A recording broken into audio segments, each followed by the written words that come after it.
ಎಷ್ಟೋ ಸತಿ ಅದಕ್ಕೆ ಟೀಚರ್ ಕೋಲ್ ತೋರ್ಸಿ ಹೆದರ್ಸ್ತಾರ. ಎದಕ್ಕ ಲಕ್ಷ ಒಂದ್ ಕಡೆ ಇಡ್ಲಿಕ್ ಸಾಧ್ಯ ಇಲ್ದೇ ಇರೋ ವಯಸ್ಸದು.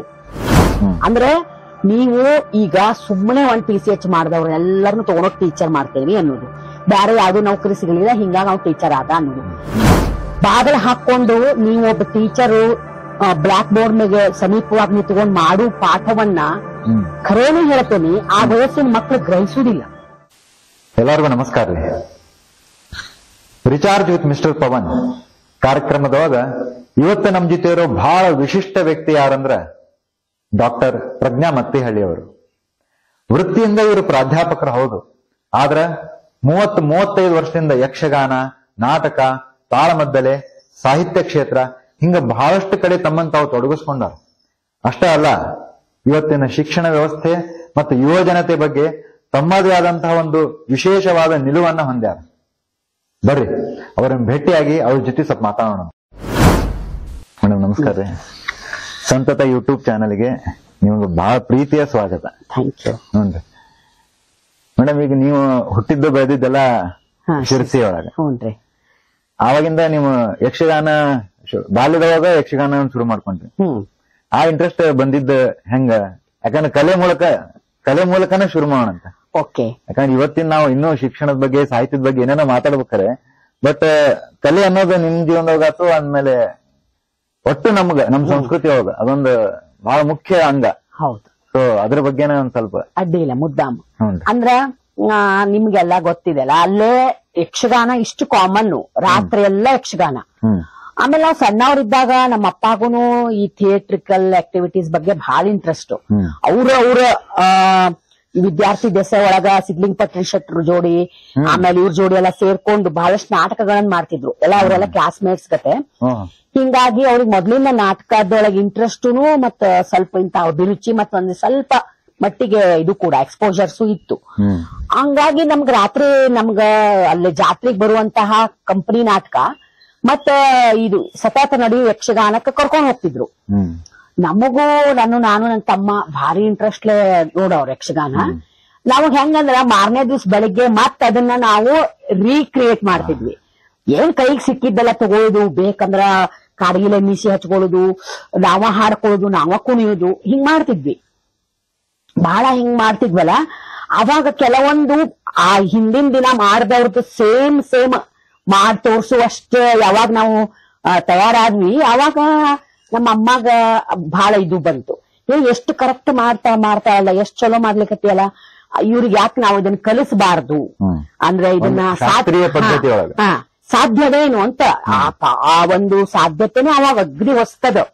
ಯಕ್ಷಗಾನವನ್ನ ಕ್ಲಾಸಿಕಲಿ ಹಿಂಗ್ ಕಲಿಸ್ತಾರ ಅನ್ನೋದು ಇದ್ದಿದ್ದಿಲ್ಲ ಅವಾಗಷ್ಟು. ಹಂಗಾಗಿ ಆಗ್ತದೇನು, ಯಾರೇ ಇದ್ದಾರೇನು, ಅದ್ ಸಾಧ್ಯವೇನು ಅಂತ ಈ ತರ ಯೋಚನೆ ಮಾಡ್ಲಿಕ್ಕೆ. ಮೇಡಮ್, ಅಷ್ಟೊತ್ತಿಗಾಗ್ಲೇ ಮಹಿಳೆಯರ ಪ್ರದರ್ಶನ ಶುರು ಮಾಡಿದ್ರು? ಇಲ್ಲ. ಅಂದ್ರ ಕೇಳ್ತಿದ್ವಿ. ಅಕ್ಕಾಣಿಯಮ್ಮ ಅನ್ನೋರ್ದೊಂದು ಮೇಳ ಇತ್ತು, ಯಕ್ಷಗಾನ ಮೇಳ ಇತ್ತು. ಅದು ಇತ್ತು ಬಹಳ ಮೊದ್ಲೇನೆ. ಅವ್ರ ಅಕ್ಕಾಣಿಯಮ್ಮ ಅನ್ನೋರು ಸೌತ್ ಕೇಂದ್ರದಿಂದ ಅಲ್ಲೇ ಬೆಂಗಳೂರಿಗೆ ಹೋಗಿ ಮದ್ವಿ ಮಾಡ್ಕೊಂಡು ಹೋದ ನಂತರ ತಮ್ಮ ಬಾಲ್ಯದ ಆಸಕ್ತಿಯನ್ನು ಮುಂದುವರಿಸಿ ಮೇಳ ಕಟ್ಟಿದ್ರು. ಹೆಣ್ಮಕ್ಳ ಮೇಳ ಕಟ್ಟಿ ಹೆಣ್ಮಕ್ಳೆಲ್ಲ ಮಾಡಿದ್ರು. ಅದೆಲ್ಲ ದಂತಕತೆ ಅಂದ್ರೆ ಕತೆ ತರ ಎಲ್ರಿಗೂ ಗೊತ್ತಿತ್ತು.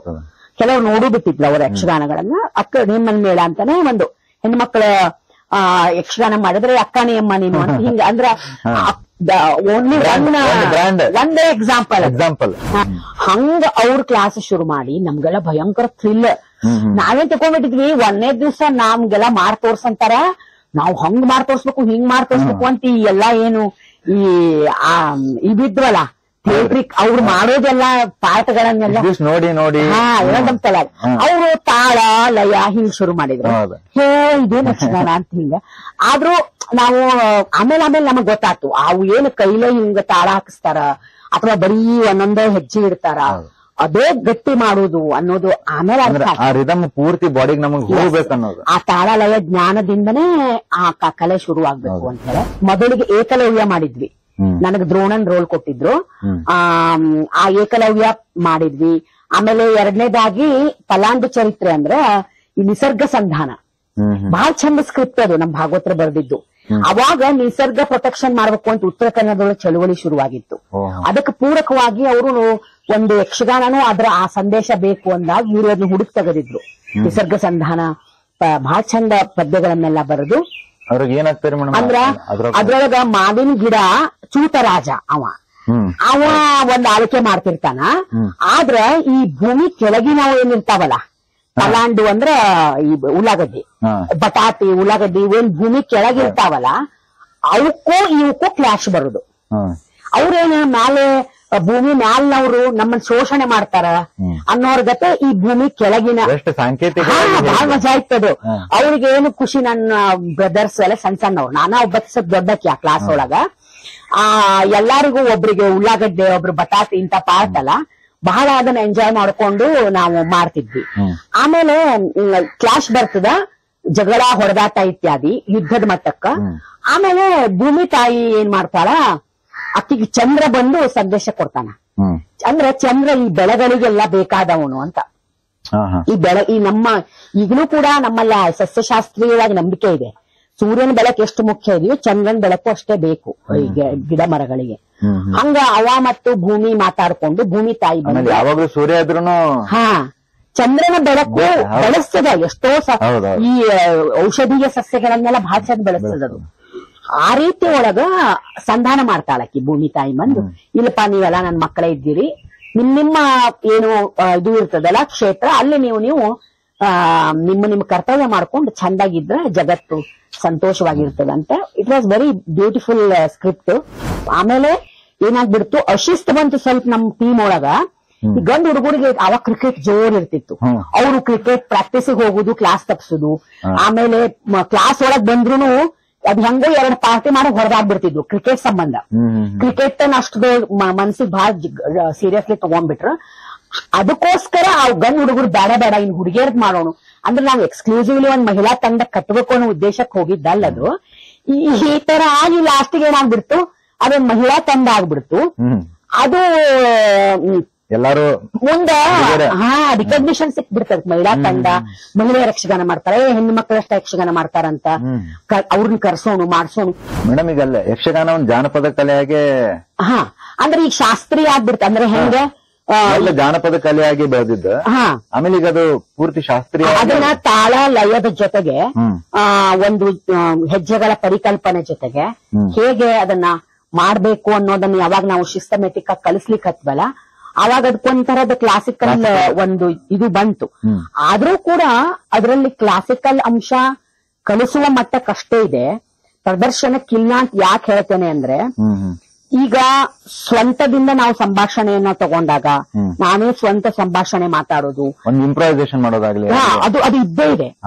ಅದು ಇದ್ದೇ ಇದೆ. ಅಂದ್ರೆ ಈಗ ನಾನು ಎಷ್ಟು ಸಲ ಇದನ್ನ ಈ ಅಭಿನಯ ರಿಪೀಟ್ ಮಾಡ್ತೇನೆ, ಈ ಒಂದು ತಾಳದಲ್ಲಿ ಈ ತರ ಕುಣಿತೇನೆ, ಇದನ್ನ ಮೊಟಕ್ ಮಾಡ್ತೇನೆ, ಇದನ್ನ ವಿಜೃಂಭಿಸ್ತೇನೆ, ಹೀಗೆಲ್ಲ ಅನ್ನುವಾಗ ಪ್ರತಿ ಪ್ರದರ್ಶನವೇ ಬೇರೆ ಬೇರೆನೆ ಆಗೋದು.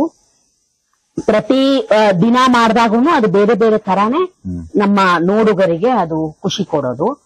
ಆ ಸಾಧ್ಯತೆ ದೃಷ್ಟಿಯಿಂದ ನಾವು ಅದನ್ನ ಆ ತರ ಜಾನಪದೀಯ ಅಂಶಗಳನ್ನ ಅಲ್ಲಿ ಗುರುತಿಸಬಹುದು. ಮೇಡಮ್ ಈಗ ಈ ಕಡೆ ಉತ್ತರ ಕರ್ನಾಟಕದಾಗ ಸಣ್ಣಾಟ, ದೊಡ್ಡಾಟ, ಆಮೇಲೆ ಪಾರಿಜಾತ ಆಟ, ಹೌದು, ಇವನ್ ಸ್ವಲ್ಪ ಈಗ ಹಿನ್ನೆಲೆ ಹೊಂಟಾವ. ಅಂದ್ರ ಅದರದ ಒಂದು ಮಹತ್ವವನ್ನ ಕಳ್ಕೊಳಿಕತ್ತಾವ ಅನ್ಬೋದು. ಆದ್ರೆ ಯಕ್ಷಗಾನಕ್ಕೆ ಅದು ಇನ್ನೂ ಹೆಚ್ಚಿಗೆ ಆಗೋದು ಹೊಂಟದ ಒಂದ್ ಕಡೆಯಿಂದ ಆ ಸೈಡ್ ಅಲ್ಲ, ಆ ಬೆಲ್ಟ್ ಒಳಗಲ್ಲ. ಅದಕ್ಕೇನ್ ಮುಖ್ಯ ಕಾರಣ ಅಂದ್ರೆ ಮುಖ್ಯ ಕಾರಣ ಈಗ ಉದಾಹರಣೆ, ಅಲ್ಲಿ ಯಕ್ಷಗಾನಕ್ಕೆ ಯಾರು ಎಕ್ಸ್ಪೋಸ್ ಆಗಿದ್ರು, ಯಾರು ತೆರ್ಕೊಂಡಿದ್ರು, ಅವರು ಸುಶಿಕ್ಷಿತರಾದ್ರೂ ಆದ ನಂತರನೂ ಆ ಕಲೆಯನ್ನ ಅದು ಮಾಡಿದ ಪ್ರಭಾವವನ್ನ ಬಿಡ್ಲಿಲ್ಲ, ಅದನ್ನ ಗುರುತಿಸಿದ್ರು, ಅದ್ರ ಜೊತೆಗಿನ ಪ್ರೀತಿ ಅವಿನಾಭಾವ ಸಂಬಂಧ ಮುಂದುವರೆಸಿದ್ರು.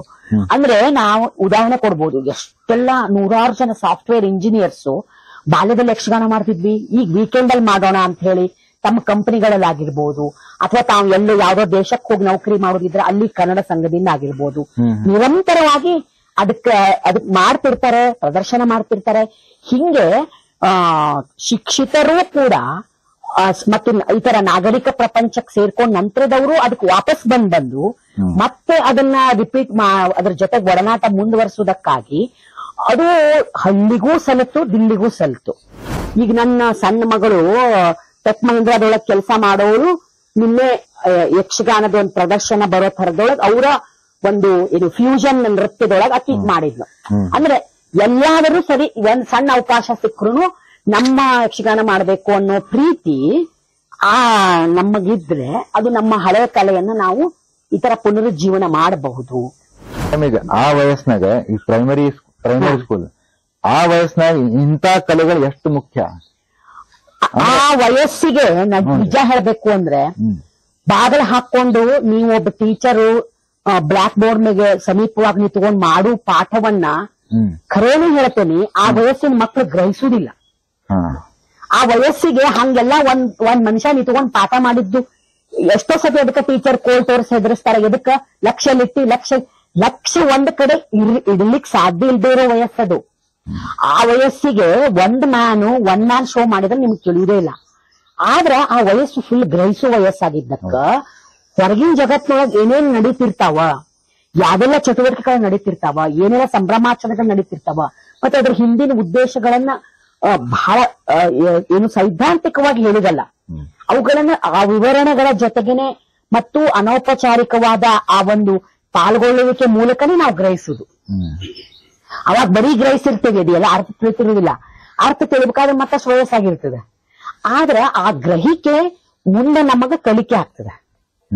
ಆದ್ರಿಂದ ಈ ತರದ ನಿರುದ್ದೇಶವಾದ ಅನೌಪಚಾರಿಕವಾದ ಪಾಲ್ಗೊಳ್ಳುವಿಕೆ ಮಕ್ಕಳಿಗೆ ಎಷ್ಟು ಹೆಚ್ಚಿಗೆ ಸಿಗ್ತದಲ್ಲ, ಅದನ್ನ ನೀವು ಯಾವುದಕ್ಕೂ ನೀವು ಒಂದ್ ಚೌಕಟ್ಟು ಹಾಕಿ ಇದರ ಉದ್ದೇಶಗಳು ಇದು, ಇದರ ಫಲಿತಾಂಶಗಳು ಇದು, ಹಿಂಗ ಮಾಡ್ಲಿಕ್ಕೆ ಬರುದಿಲ್ಲ. ಅವೆಲ್ಲ ಅದು ಒತ್ತಂಡದೊಳಗ ನಿಮಗ ನಿಮ್ಮ ಒಟ್ಟು ಬಾಲ್ಯದ ಆ ಎಲ್ಲಾ ಚಟುವಟಿಕೆಗಳ ಮೂಲಕ ನಿಮ್ಮ ವ್ಯಕ್ತಿತ್ವ ತಯಾರಾಕೋತ ಹೋಗುದು. ಎಷ್ಟು ಅವು ಕಲರ್ಫುಲ್ ಆಗಿರ್ತಾವ ಅಷ್ಟು ನಾವು ವ್ಯಕ್ತಿಗಳು ನಾವು ಕಲರ್ಫುಲ್ ಆಗ್ಲಿಕ್ಕೆ ಆಗ್ತದೆ. ಅಂದ್ರೆ ನಾವು ಇವತ್ತಿನ ಒಂದು ಶಿಕ್ಷಣ ಪದ್ಧತಿಯನ್ನು ನೋಡಿದಾಗ ಏನ್ ಮಾಡ್ಬೇಕು ಅನಿಸ್ತದೆ. ಯಾಕಂದ್ರೆ ಸಣ್ಣ ಪ್ರಮಾಣದಾಗ ಆಯ್ತು. ಯಾಕಂದ್ರೆ ಈಗ ಪ್ರೈಮರಿ ನರ್ಸರಿಯಿಂದ ಅವರಿಗೆ ಒಂದು ಚೌಕಟ್ನಾಗ ಹಾಕಿ ಟೀಚರು ಆ ಪ್ರೊಸೆಸ್ ಶುರು ಆಗ್ಬಿಡ್ತದೆ. ಯಾವ್ದು ಕಾಲೇಜಿಗೆ ಅಪ್ಲೈ ಮಾಡ್ಬೇಕು, ಯಾವ್ದನ್ನ ನಾವು ಕಾಲೇಜಿಗೆ ಅಪ್ಲೈ ಮಾಡ್ಬೇಕಂತ ಅದನ್ನ ಆವಾಗಿಂದನ ಅಪ್ಲೈ ಮಾಡ್ಲಿಕ್ಕೆ ಶುರು ಮಾಡ್ಬಿಡುತ್ತೆ. ಹೌದು. ಅಂದ್ರೆ ಏನಾಗ್ಬಿಡ್ತದಲ್ಲ, ಈಗ ಆ ಟೀಚರು ಅವ್ರು ಎಷ್ಟು ಪ್ರತಿಭಾವಂತರು ಅಥವಾ ಅವರು ಎಷ್ಟು ಸೃಜನಶೀಲ ಕ್ರಿಯೇಟಿವ್ ಆಗಿರ್ತಾರೋ ಅಷ್ಟು ಅವರು ಪಾಠಗಳನ್ನ ಹುಡುಗರಿಗೆ ರುಚಿಯಾಗಿ ತಲುಪಿಸ್ಲಿಕ್ಕೆ ಸಾಧ್ಯ. ಈಗ ಕೆಲವು ಸ್ಕೂಲ್ ಟೀಚರ್ಸ್ ಡಾನ್ಸ್ ಮಾಡ್ಕೊಂಡು ಕಲಿಸ್ತಾರ, ಏನೋ ಅವೆಲ್ಲ ಪೇಂಟಿಂಗ್ ಮಾಡಿಸಿ ಹುಡುಗರ ಕಡೆ ಪೇಂಟಿಂಗ್ ಮಾಡಿಸಿ ಹೇಳುದು, ಹುಡುಗರ ಕಡೆ ಪ್ರಯೋಗ ಮಾಡಿಸಿ ಹೇಳುದು. ಅಂದ್ರೆ ಆ ತರ ಮಾಡ್ಲಿಕ್ಕೆ ಅವ್ರಿಗೆ ಅವಕಾಶ ಕೊಡ್ಬೇಕು. ಒಂದು ಅಂದ್ರೆ ನೀವು ಈಗ ಸುಮ್ಮನೆ ಒಂದ್ PCH ಮಾಡಿದವ್ರನ್ನೆಲ್ಲರನ್ನು ತಗೊಂಡೋಗಿ ಟೀಚರ್ ಮಾಡ್ತೇವಿ ಅನ್ನೋದು, ಬೇರೆ ಯಾವ್ದು ನೌಕರಿ ಸಿಗಲಿಲ್ಲ ಹಿಂಗಾಗಿ ನಾವು ಟೀಚರ್ ಆದ ಅನ್ನೋದು, ಆತರ ಬಂದವರು ಆತರ ಎಲ್ಲ ನಾವು ತುಂಬಿಕೊಂಡ್ಬಿಟ್ವಿ ಅಂತಂದ್ರ ನಾವು ಮಕ್ಕಳಿಗೆ ಸುಮ್ನೆ ಏನ್ ಸಿಲೆಬಸ್ ಅಷ್ಟು ಕಲಿಸ್ಯಾರಿಲ್ಲೋ ಮೊದ್ಲು ಇನ್ಸ್ಪೆಕ್ಷನ್ ಮಾಡ್ತಾರ, ಅವ್ರ ಅಷ್ಟು ಬರೀಲಿಕ್ಕೆ ಅವ್ರಿಗೆ ಎಬಿಲಿಟಿ ಬಂದ್ರೆ ಸಾಕು ಅನ್ನೋರ್ಗತ್ತೆ ಮಾಡ್ಬಿಟ್ರ ಇದು ನಿರುದ್ದೇಶ ಆಗ್ಬಿಡ್ತದೆ. ಈಗ ಏನು ಎಲ್ಲ ನಮ್ಮ ಉದ್ದೇಶ ವ್ಯರ್ಥ ಆಗ್ಬಿಡ್ತದೆ. ಅದು ಅನ್ನಲ್ಲ, ಆ ಮಕ್ಕಳ ಒಂದು ಜನಾಂಗಕ್ಕೆ ನಾನು ತಯಾರು ಮಾಡ್ಲಿಕತ್ತೇನಿ, ಅವ್ರನ್ನ ಕ್ರಿಯೇಟಿವ್ ಮಾಡ್ಲಿಕತ್ತೇನಿ, ಅವ್ರನ್ನ ಹೆಲ್ದಿ ನಾಗರಿಕರನ್ನ ಮಾಡ್ಲಿಕತ್ತೇನಿ ಅನ್ನೋ ಖುಷಿಗೆ ಮತ್ತೆ ಅವ್ರ ಜೋಡಿ ಒಳನಾಡೋದ್ರ ಮೂಲಕ ಬಹಳ ಕಡಿಮೆ. ಈಗ ನಾನು ಒಬ್ಬ ಶಿಕ್ಷಕ ಆದೆ, ಒಂದ್ ಸ್ವಲ್ಪ ವರ್ಷ ಆಯ್ತು, ಇನ್ನೀಗ ಪರ್ಮನೆಂಟ್ ಅಂತ ಆಯ್ತು. ಅವಾಗಾದ್ರೂ ಒಂದ್ ಜಾಗೃತಿ ಮೂಡ್ಬೇಕಲ್ಲ, ಅದು ಬಹಳ ಮಿಸ್ ಆಗ್ಲಿಕತ್ತ ಅಂತ ನಂಗ. ಹೌದು. ಅಂದ್ರ ನಾವ್ ಮಾಡೋ ಕೆಲಸ ಒಂದ್ ಹಂತದಲ್ಲಾದ್ರೂ ನಾವು ಪ್ರೀತಿಸ್ಲಿಕ್ಕೆ ಶುರು ಮಾಡ್ಬೇಕಂತ. ನೀವು ಅನಿವಾರ್ಯವಾದರೂ ಬಂದಿರ್ಲಿ, ಒತ್ತಡದಿಂದಾರು ಬಂದಿರ್ಲಿ, ಒಂದು ಫೈನಾನ್ಷಿಯಲ್ ರೀಸನ್ಗಾದ್ರೂ ಬಂದಿರ್ಲಿ, ಒಮ್ಮೆ ಅದನ್ನ ರಿಯಲೈಸ್ ಮಾಡ್ಕೊಂಡು ಹೆಂಗೀಗ ಇದನ್ನ ನನಗ ಕಂಟಿನ್ಯೂ ಮಾಡೋದೇ ಖರೆ ಆದ್ರ ಇದ್ರೊಳಗ ನಾನು ಯಾವ ತರ ತೊಡಗಿಕೊಳ್ಬಲ್ಲೆ, ಇದ್ರೊಳಗ ನನಗೆ ಏನ್ ರುಚಿ ಸಿಗ್ತದೆ ಇದ್ರೊಳಗ, ಅಥವಾ ನಾ ಇದರಿಂದ ಏನ್ ಕಾಂಟ್ರಿಬ್ಯೂಟ್ ಮಾಡ್ಬೋದು, ಹಿಂಗ ಒಂದು ನಮ್ಮೊಳಗೆ ಸಂವಾದ ಮಾಡ್ಕೊಂಡು ನಾವೇ ಅದನ್ನ ಕಂಡು ಹಿಡ್ಕೊಂಡು ಅದರಿಂದ ಜನರಿಗಾದ್ರೂ ಉಪಯೋಗ ಆಗೋದು ಮತ್ತು ನಮಗೂ ಖುಷಿ ಸಿಗೋದು. ಉಳಿದ ಪ್ರೊಫೆಷನ್ಗೂ ಟೀಚರ್ ಪ್ರೊಫೆಷನ್ಗೂ ವ್ಯತ್ಯಾಸ ಇದೆ, ಬಹಳ ವ್ಯತ್ಯಾಸ ಇದೆ ಖಂಡಿತ. ನಾವು ಕೆಟ್ಟ ಮಾತನ್ನ, ಕೆಟ್ಟ ವಿಚಾರವನ್ನ, ತಪ್ಪು ನಡೆಯನ್ನ ಮಕ್ಕಳಿಗೆ ಒಂದ್ ವೇಳೆ ಮುಟ್ಸಿದ್ವಿ ಅಂತಂದ್ರ ನಾನು ಯಾವತ್ತೋ ಒಂದಿನ ಇದು ಸರಿ ಇಲ್ಲ ಅಂತ ನಾ ಸುಧಾರಿಸಬಹುದು. ಆದ್ರೆ ನಾ ಏನ್ ಬೀಜ ಬಿತ್ತಿರ್ತೇನಲ್ಲ ಅವು ಹಂಗ ಬೆಳೆದ್ ಬಿಡ್ತಾವ. ಅವನ್ನ ಅಲ್ಲಿ ಹೋಗಿ ಸರಿ ಮಾಡ್ಲಿಕ್ಕೆ ಆಗುದಿಲ್ಲ. ನಾನು ಅದನ್ನ ನಾನ್ ಹಂಗ ಏನ್ ತಪ್ಪು ಕಲಿಸಿರ್ತೇನಿ, ಅವ್ರು ಮುಂದ್ ಹೋಗಿ ಆ ನೆಗೆಟಿವ್ ಗುಣಗಳನ್ನ ಬೆಳೆಸ್ಕೊಂಡು ಅವ್ರು ರಾಕ್ಷಸರಾಗ್ಬಿಟ್ರ ನಾನು ಸರಿ ಆಗೇನಿ. ಯಾಕಂದ್ರೆ ನನಗೆ ಇಮಿಡಿಯೇಟ್ಲಿ ಏನೋ ಗೊತ್ತಾಯ್ತು, ಇಲ್ಲ ಆದ್ರೆ ನಾ ಸರಿ ಮಾಡ್ಕೊಂಡೆ, ಆದ್ರೆ ನನ್ನ ತಪ್ಪು ಅಲ್ಲೇ ಉಳಿದ್ ಬಿಡ್ತಲ್ಲ, ಅದು ಅಲ್ಲಿ ಬೆಳೆದ್ ಬಿಡ್ತು. ಅದು ಮುಂದೆ ಬರಹದಾಕಾರವಾಗಿ ಒಂದ್ ಮಾರಕ ಆಗ್ಬಿಡ್ತು ಅಂತ ತಪ್ಪಾಗ್ತದ ಅವಾಗ. ಹಿಂಗ್ ವರ್ಕ್ಶಾಪ್ ಗಳು ಅಥವಾ ಆರ್ಗನೈಸೇಷನ್ ಏನ್ ಅವೇನ್ರಿ? ಈಗ ಒಂದ್ ಟೀಚರ್, ಈಗ ಟೀಚರ್ಸ್ ಟ್ರೈನಿಂಗ್ ಕೋರ್ಸಸ್ ಬೇಕಾದಷ್ಟು ಅವ್ರು ಆಗ್ ಬಂದಿದ್ದೆ ಹೇಳಿದ್ರೆ ಹಂಗಲ್ಲ. ಅದಾದ ನಂತರನು ನಡು ಅವರಿಗೆ ಬೇರೆ ಬೇರೆ ಅವಾಗ ಟ್ರೈನಿಂಗ್ ಕೊಡ್ತಿರ್ತಾರ.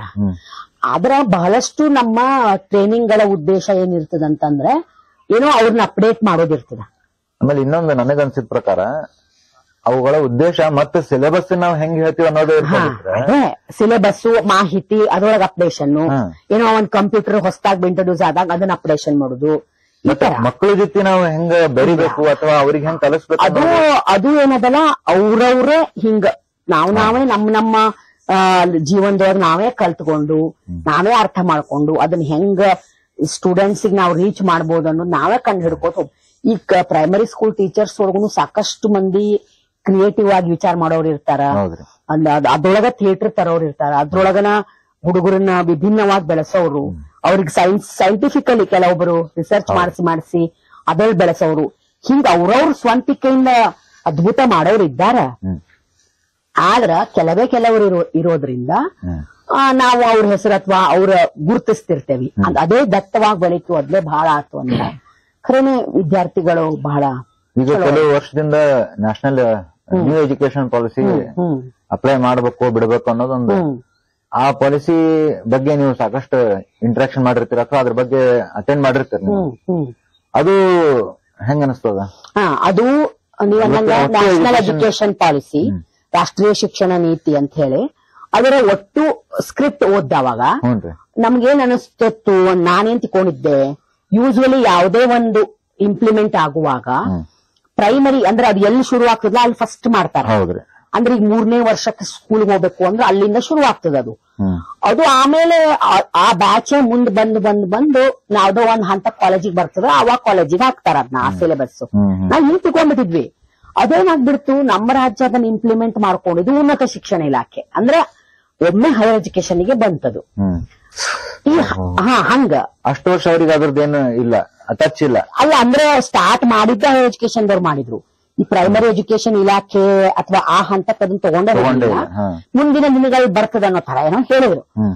ಆದ್ರೆ ಇಲ್ಲೇನ್ ಕನ್ಫ್ಯೂಷನ್ ಆಗ್ಬಿಡ್ತದಂದ್ರ, ಅದೇ ಹಳೆ ಪದ್ಧತಿಯಲ್ಲಿ ಹಂಗೂ ಹಿಂಗೂ 10ನೇ ತನಕ ಎಲ್ಲಾರು ಫೇಲ್ ಮಾಡಬಾರದು ಅಂತ ಪಾಸ್ ಮಾಡುದು. ಆಮೇಲೆ 10ನೇ ತದೊಳಗ ಸಂಹವ್ ಏನೋ ಮ್ಯಾನೇಜ್ ಮಾಡ್ಕೊಂಡು ಪಾಸ್ ಆಗುದು. ಹಿಂಗ್ ಮಾಡ್ಕೊಂಡು PUC ಬಂದು ಅಲ್ಲೂ ಏನೇನೋ ಮಾಡಿ ಒಟ್ಟಲ್ಲಿ ಡಿಗ್ರಿಗೆ ಬಂದು ಹುಡುಗರಿಗೆ ಒಮ್ಮೆ ನೀವು ಈ ಒಂದು ಹೊಸ ಶಿಕ್ಷಣ ಅಥವಾ ರಾಷ್ಟ್ರೀಯ ಶಿಕ್ಷಣ ನೀತಿ ತಂದವಾಗ ಅವ್ರಿಗೆ ಅದ್ರೊಳಗಿನ ಓಪನ್ ಇಲೆಕ್ಟಿವ್ ಆಯ್ಕೆ ಅಂತ ಇರ್ತದ, ಮುಕ್ತ ಆಯ್ಕೆ, ಇದೊಂದು ಸಬ್ಜೆಕ್ಟ್ ತಗೋಬೇಕು. ಅದು ನಮ್ಮ ಸಿಲೆಬಸ್ ಅಥವಾ ನಾನು ಕಲಿಯೋ ಸ್ಟ್ರೀಮಿಗೆ ಸಂಬಂಧ ಇರ್ಲಾರದ್ದು. ಈಗ ಉದಾಹರಣೆ, ನಾ ಸೈನ್ಸ್ ಕಲಿತಿರ್ತೇನೆ, ನನಗ ಅದ್ರ ಬಗ್ಗೆ ಕುತೂಹಲ ಇರ್ತದ. ರಾಜ್ಯಶಾಸ್ತ್ರ ಅಂದ್ರ, ಅರ್ಥಶಾಸ್ತ್ರ ಅಂದ್ರ, ಅಥವಾ ಥಿಯೇಟರ್ ಅಂದ್ರ, ಅಥವಾ ಮ್ಯೂಸಿಕ್, ಏನೋ ನನಗೆ ಕುತೂಹಲ. ಆದ್ರ ನಾನು ಈ ಸಿಲೆಬಸ್ ಒಳಗ್ ಕಲೀಲಿಕ್ಕೆ ಆಗುದಿಲ್ಲ. ಅಂತಹದ್ದು ಮುಕ್ತ ಆಯ್ಕೆ ಒಳಗ್ ತಗೊಳುದು ನಮ್ಮ ಕುತೂಹಲ ತಣಿಸ್ಲಿಕ್ಕಾಗಿ, ನಮ್ಮ ಜ್ಞಾನದ ಒಂದು ಏನು ಕ್ಷಿತಿಜವನ್ನ ವಿಸ್ತರಣೆ ಆಗ್ಲಿ, ಒಂದು ಹೊಸ ಆಯ್ಕೆ. ಅದು ಅಂದ್ರೆ ನನಗ್ ಒಂದ್ ಆಯ್ಕೆ ಸಿಗ್ತದೆ, ನನಗೊಂದು ಅವಕಾಶ ಅದು. ನಾನು ಅದನ್ನ ಸಿಲೆಬಸ್ನಾಗನ ಆ ಸಬ್ಜೆಕ್ಟ್ ಅನ್ನು ಕಲೀಲಿಕ್ಕೆ. ಇಲ್ಲಾಂದ್ರೆ ನಾ ಸೈನ್ಸಿಗೆ ಬಂದ್ಬಿಟ್ಟೆ, ನನಗೆ ಆರ್ಸದ್ ಇನ್ನೇನು ಸಾಧ್ಯನೇ ಇಲ್ಲ, ನನಗ ಅವೆಲ್ಲ ಅಪರಿಚಿತ ಅನ್ನೋದು ಇರುವುದಿಲ್ಲ. ಹಂಗ ಒಂದಿಷ್ಟು ಸೆಮಿಸ್ಟರ್ಗಳಲ್ಲಿ ಅದನ್ನ ಆಯ್ಕೆ ಕೊಟ್ರ ವಿದ್ಯಾರ್ಥಿ ಕೊನೆಗೂ ನನಗೆ ಯಾವ್ದೊಳಗ ಅಭಿರುಚಿ ಇದೆ, ನನಗೆ ಇದ್ರೊಳಗೆ ಏನಾರ ಉಪಯೋಗ ಅದನೋ ಹೆಂಗ, ಅಥವಾ ನನಗೂ ಚಂದ ಅನಿಸ್ತದೋ ಖುಷಿ ಅನಿಸ್ತದೋ ನೋಡ್ಕೊಳ್ಲಿಕ್ಕೆ ಆಗ್ತಿತ್ತು. ಆದ್ರೆ ಇದೇನಾಗ್ಬಿಡ್ತದ್ಲ, ಈ ಹೊಸ ಶಿಕ್ಷಣ ನೀತಿ ಶುರುವಿನಿಂದ ಆರಂಭದಿಂದ ಕಲೀಲಾರ್ದನ ಒಮ್ಮೆ ಈ ಒಂದು ಪದವಿ ಹಂತದೊಳಗ ಅದು ಹಂಗಂದ್ರೆ ಏನಂತ ಅರ್ಥ ಮಾಡ್ಕೊಳ್ಳಿಕ್ಕೆ ವಿದ್ಯಾರ್ಥಿಗಳಿಗೆ ಆಗ್ಲಿಲ್ಲ. ಒಂದಿಷ್ಟು ಟೀಚರ್ಸ್ಗೆ ಅವರು ಓರಿಯಂಟೇಶನ್ಸ್ ಮಾಡಿದ್ರು. ಆದ್ರ ಅದ್ರ ಮೂಲ ಆಶಯವನ್ನ ಅಷ್ಟು ಚಂದಾಗಿ ನಾವು ಅರ್ಥ ಮಾಡ್ಕೊಳ್ಳೋದು ಕಷ್ಟ ಆಗ್ತದಲ್ಲ. ಮತ್ತು ವಿದ್ಯಾರ್ಥಿಗಳಿಗಂತ ಅರ್ಥ ಮಾಡಿಸ್ಲಿಕ್ಕೆ ಆಗುದಿಲ್ಲ. ಅವ್ರು ಬರೇ ಹಿಂಗೆ ಹೇಳುದು, ನಾವ್ಯಾಕ್ರಿ ಆರ್ಟ್ಸ್ನವ್ರು ಸೈನ್ಸ್ ತಗೋಬೇಕ್ರಿ, ನಾವ್ಯಾಕ ಕಾಮರ್ಸ್ ಸಬ್ಜೆಕ್ಟ್ ತಗೋಬೇಕ್ರಿ, ನಮಗೇನು ಫೋರ್ಸ್ ಮಾಡ್ತಾರ್ರಿಪ್ಪ ಅನ್ನೋರ್ ತರ ಆಗ್ಬಿಡ್ತದು. ಮುಕ್ತ ಆಯ್ಕೆ ಹೋಗಿ ಅದನ್ನ ಬೇರ್ದಂಗ ಆಡ್ಲಿಕ್ಕೆ ಹತ್ಬಿಡ್ತು. ಆಮೇಲೆ ಅದೊಂದ್ ಸಬ್ಜೆಕ್ಟ್ ಹೆಂಗಾರ ದಾಟಿರ್ ಸಾಕ ಅಂತ ಹೇಳಿ ಹುಡುಗರು ವಿಚಾರ ಮಾಡೋ ರೀತಿ ಒಳಗ ಅಂದ್ರೆ ಈಗ ಸೈನ್ಸ್ ಹುಡುಗರು ಹೆಂಗ ಲ್ಯಾಂಗ್ವೇಜಸ್ ಪಾಸ್ ಆದ್ರೆ ಸಾಕು, ಅದು ಬಹಳ ಮುಖ್ಯ. ಲ್ಯಾಂಗ್ವೇಜ್ ಬರಬೇಕ, ಆದ್ರೆ ಅದು ರುಚಿ ಆಗಿರೋದಿಲ್ಲ, ರುಚಿ ಗೊತ್ತಿರೋದಿಲ್ಲಲ್ಲ. ಇದು ಬಹಳ ಇದು ನಾವ್ ಹೆಂಗ್ ಜನರೇಷನ್ ಗ್ಯಾಪ್ ಬಗ್ಗೆ ಎಲ್ಲ ಮಾತಾಡ್ತೀವಲ್ಲ, ಹಂಗ ಈ ಗ್ಯಾಪ್ ಒಂದು ಈಗ ಭಾಷೆಗಳನ್ನ ಕಲ್ಸೋದಕ್ಕೂ ವಿಷಯಗಳನ್ನ ಕಲ್ಸೋದಕ್ಕೂ ಒಂದೇನ್ ಗ್ಯಾಪ್ ಆಗ್ಬಿಟ್ಟದ. ಹೌದು, ಯಾಕಂದ್ರೆ ಮುಂದೆ ಅವ್ರ ಇಂಟರ್ವ್ಯೂ ಫೇಲ್ ಆಗಕ್ಕೆ ಭಾಷೆನೇ ಕಾರಣ ಆಗ್ತದೆ. ಹೌದು, ಅವ್ರಿಗೆ ಅದೇ ಸ್ಟ್ರೆಂತ್ ಇರಂಗಿಲ್ಲ. ಹೌದು. ಅಂದ್ರೆ ಏನು ಗೊತ್ತಾ, ಈಗ ಯಾವ್ದೇ ಆಗ್ಲಿ, ಅದು ಮಾತೃ ಭಾಷೆನಾರೇ ಇರ್ಲಿ, ರಾಜ್ಯ ಭಾಷೆಯಾರೇ ಇರ್ಲಿ, ಅಥವಾ ಇಂಗ್ಲಿಷ್ ಯಾವ್ದೇ ಇದ್ರೂನು ಅದನ್ನ ಮೂಲದಲ್ಲಿ ಒಂದ್ ಕಲಿಯುವಾಗ ಅದನ್ನ ಬಹಳ ಚಂದ ಇಟ್ಕೊಂಡು, ಅಂದ್ರೆ ಈಗ ನೀವು ಸೈಕಲ್ ಒಂದ್ ಭಸ್ಟ್ ಕಲ್ತ್ ಬಿಟ್ರ, ನೀವು ಯಾವ್ದೇ ಗಾಡಿ ಕೈ ಕೊಟ್ರು ಒಂದ್ 5 ನಿಮಿಷ ಅದ್ರ ಜೋಡಿ ಗುದ್ದಾಡಿದ ಕೂಡ ಇಮಿಡಿಯೇಟ್ಲಿ ಮತ್ತೆ ಅದ್ರ ಜೋಡಿ ಫ್ಲೂಯೆಂಟ್ ಆಗಿ ಓಡಾಡ್ತಿರ್ತೀರಿ. ಹಂಗ ಮುಖ್ಯವಾಗಿ ಒಂದು ಭಾಷೆ ಸಾಲಿಡ್ ಆಗಿ ಅದರ ಎಲ್ಲಾ ಅಂದ ಚಂದದ ಜೊತೆ ನಾವ್ ಕೈ ಬಿಟ್ಟು ಸೈಕಲ್ ಹೊಡೆದ್ ಕಲ್ತೇವಪ್ಪ ಅನ್ನೋರ್ ಹಂಗ ಅದನ್ನ ಕಲ್ತ್ರೆ ಅದ್ರ ಜೊತೆಗೆ ನಾವು ಬೇಕಾದಂಗ ನಾವ್ ಒಡನಾಡ್ತೇನೆ ಅನ್ನೋಂಗಾದ್ರೆ ಬೇರೆ ಭಾಷೆಗಳನ್ನ ನಾವು ಬೇಗ ಕ್ವಿಕ್ ಆಗಿ ತಿಳ್ಕೊಬಹುದು, ಕಲಿಬಹುದು, ಮತ್ತು ನಾವು ಏನು ಹೆದರಿಕೆ ಇಲ್ದೇನೆ ಅಳವಡಿಸ್ಕೊಂಡು ಅದ್ರ ಜೊತೆಗೆ ಸಂವಾದ ಮಾಡಬಹುದು. ಒಂದು ಕಾನ್ಫಿಡೆನ್ಸ್ ಇರ್ತದೆ. ಮತ್ ನಮಗ ಒಳ ಹಿಡಿತ ಅಂತಾರಲ್ಲ, ಅದು ಸಿಗ್ತದೆ. ಇದಕ್ ಹಿಂಗ್ ಅನ್ಬೇಕು, ಈ ಶಬ್ದಕ್ ಹಿಂಗ್ ಅಂತಾರ ಅನ್ನೋದು ಹೆಂಗ್ ನಾವು ಲಘು ಲಘು ಕಲ್ತು ಆ ಭಾಷೆ ಜೊತೆ ನಾವು ಬೆರಲಿಕ್ ಸಾಧ್ಯ ಆಗ್ತದೆ. ಆದ್ರೆ ಒಂದ್ ಭಾಷೆ ಗಟ್ಟಿ ಬೇಕು, ಅದೇ ಆಗುದಿಲ್ಲ. ಅರ್ಧ ಕನ್ನಡ ಅರ್ಧ ಇಂಗ್ಲಿಷ್ ಆಗಿ ಅದರೊಳಗೂ ಇಲ್ಲ ಇದರೊಳಗೂ ಇಲ್ಲ ಆಗಿ ಹಂಗಾದ ಕೂಡ ಗೊಂದಲ ಆಗಿ ಹೆದರಿಕೆ ಕೂತ್ ಬಿಡ್ತದ. ನಂಗ ಅದು ಬರುದಿಲ್ಲ ಅಂತ ಒಳ ಮನಸ್ಸಿಗೆ ಗೊತ್ತಾಗಿ ಹಂಗೆ ನಡ್ಕೋತ ಒಂಥರ ನಾವು ಎಲ್ಲಾ ಭಾಷೆನೂ ಫೇಲ್ಯೂರ್ ಆಗ್ಲಿಕ್ಕೆ ಕಾರಣ ಆಗ್ಬಿಡ್ತೇವೆ ಅಂತ ಹೇಳಿ. ಈಗ NEP ನಮ್ ಸ್ಟೇಟಿಗೆ ಕರ್ನಾಟಕ ಮಟ್ಟಿಗೆ ಅಪ್ಲೈ ಮಾಡಿದ್ರೆ ಚಲೋ ಆಗ್ತದ. ಅಂದ್ರೆ ಯಾವ್ದೇ ಸ್ಟೇಟಿಗಾದ್ರೂ ಎಸ್ ಶುರುವಿನಿಂದ ಬರ್ಬೇಕು. ಮತ್ತೆ ಅದ್ರ ಮೂಲ ಆಶಯ ಏನಿತ್ತಲ್ಲ, ಮಕ್ಕಳು ಮುಕ್ತವಾಗಿ ಕಲಿಯೋದು ಅಥವಾ ಜೀವನದ ಎಲ್ಲ ಕಸುಬುಗಳನ್ನ ಅದರೊಳಗೆ ಸ್ಕಿಲ್ ಡೆವಲಪ್ಮೆಂಟ್ ಗೆ ಫೋರ್ಸ್ ಕೊಟ್ಟಾರ ಅವರು. ಸ್ಕಿಲ್ ಡೆವಲಪ್ಮೆಂಟ್ ಅಂದ್ರೆ ಏನಪ್ಪಾ, ಈಗ ಏನೋ ಒಂದು ರಿಪೇರಿನೇ ಮಾಡುದು, ಏನೋ ಒಂದು ತಯಾರಿಕೆನೆ ಮಾಡುದು, ಈಗ ಅದು ಏನು ಕಾರ್ಪೆಂಟ್ರಿ ಇರ್ಬೋದು ಅಥವಾ ಒಂದ್ ಮಡಿಕೆ ಮಾಡೋದು. ಮುಖ್ಯವಾಗಿ ಮೇಡಮ್ ಇಂಥವೆಲ್ಲದ್ರಿಂದನೂ ಮಕ್ಕಳು ಫಿಸಿಕಲ್ ಆಗಿ ವರ್ಕ್ ಮಾಡ್ತಾರೆ. ಈಗ ಬರೇ ಕೂತು ಕೇಳೋಗಿಂತ ಹೌದು ಫಿಸಿಕಲ್ ಒಂದು ವರ್ಕ್ ಶುರು ಆದ್ರೆ ಆಗ್ತದಲ್ಲ, ಶ್ರಮ ಜೀವನ ಶುರು ಆದ್ರೆ ಹೌದು ತಾನಾಗಿನೇ ಅದು ಮುಂದೆ ಬೆಳಕೋತ ಹೋಗೋದು. ಒಂದು ಏನು ನಮಗ್ ಬರೀ ನಾವು ಥಿಯರಿ ಕಲ್ತ್ರಿ ಯಾವ್ದೇ ವಿಷಯ ಆದ್ರೂ ಏನಾಗ್ಬಿಡ್ತದಲ್ಲೇ ಅದು ಜೀವನದಲ್ಲಿ ಅದರ ಉಪಯೋಗ ಇದೆಯೋ ಇಲ್ವೋ, ಅಥವಾ ಜೀವನಕ್ಕೆ ಅದನ್ನ ಅಳವಡಿಸುವುದು ಹೇಗೆ, ಅದಕ್ಕ ನಿಜ ಜೀವನದೊಳಗ ಆ ವಿಷಯ ನಮಗ ಅನುಭವಕ್ಕೆ ಬರ್ದೇ ಇರೋ ರೀತಿಯೊಳಗ ನಾವು ಕಲ್ತ್ರಿ ಏನೂ ಅರ್ಥ ಇಲ್ಲ. ಅದನ್ನ ಪ್ರಾಯೋಗಿಕ ಮತ್ತು ಸೈದ್ಧಾಂತಿಕ ಎರಡನ್ನೂ ಒಡನಾಡ್ಕೊಂಡೆ ಹುಡುಗರು ಕಲ್ತ್ರೆ ಮಾತ್ರ ಅದ್ರ ವಿಷಯ ಸಮಗ್ರ ಅರ್ಥ ಆಗ್ತದೆ ನಮಗ. ಆ ಒಂದು ಸಾಧ್ಯತೆ ಈ ಒಂದು ಶಿಕ್ಷಣ ನೀತಿಯೊಳಗೆ ಇದೆ ಖರೆ ಅಂದ್ರ. ಆದ್ರೆ ನಾವದನ್ನ ಇಂಪ್ಲಿಮೆಂಟೇಶನ್ ಲೆವೆಲ್ ಅಂತೇವಲ್ಲ, ಅಲ್ಲಿ ನಾವು ಹೆಂಗ್ ಮಾಡಿದ್ವಿ, ನಮ್ಮ ಅನುಕೂಲಕ್ಕೆ ತಕ್ಕಂಗ ನಮ್ಮಲ್ಲಿ ಇನ್ಫ್ರಾಸ್ಟ್ರಕ್ಚರ್ ಏನಿದೆಯಪ್ಪ, ನಮ್ಮಲ್ಲಿ ಏನ್ ಸಬ್ಜೆಕ್ಟ್ ಇದೆ ನಾವು ಅದನ್ನಷ್ಟ ತಗೋಂತೇವಿ, ನಮ್ಮಲ್ಲಿ ಏನ್ ಸಾಧ್ಯತೆ ಇದೆ ಕೊಡ್ಲಿಕ್ಕೆ ಅದನ್ನಷ್ಟ ಮಾಡುವಂತೇವಿ. ಈಗ ಸ್ಕಿಲ್ ಡೆವಲಪ್ಮೆಂಟ್ ಮಾಡಿಸ್ಬೇಕು, ಆ ವಿದ್ಯಾರ್ಥಿಗಳನ್ನ ಅಲ್ಲಿ ಪ್ರಾಯೋಗಿಕವಾಗಿ ನಾವು ಅಲ್ಲಿ ಕರ್ಕೊಂಡು ಹೋಗಿ ತೋರಿಸಿ ಕಲಿಸಿ ಮಾಡ್ಲಿಕ್ಕೆ ನಮಗೆ ಎಷ್ಟು ಅನುಕೂಲ ಇದೆ ಅಷ್ಟೇ. ಉಳಿದಂತೆ ಅದಕ್ಕೆಲ್ಲ ಮಾರ್ಕ್ಸ್ ಹಾಕಿ ಕುಂತು ಬಿಟ್ರೆ ಅಲ್ಲಿ ಏನು ಉದ್ದೇಶ ಈಡೇರುವುದಿಲ್ಲ. ಅದು ಆವಾಗ ನಿಮ್ಗೆ ಇದೊಂದು ಫೇಲ್ಯೂರ್ ಸಿಸ್ಟಮ್ ಆಗಿ ಕಾಣಿಸ್ತದ. ಅವಾಗ ಇದೇನು ಉಪಯೋಗ ಇಲ್ಲ ಇದೆಯಲ್ಲ ಅನ್ನೋ ತರ.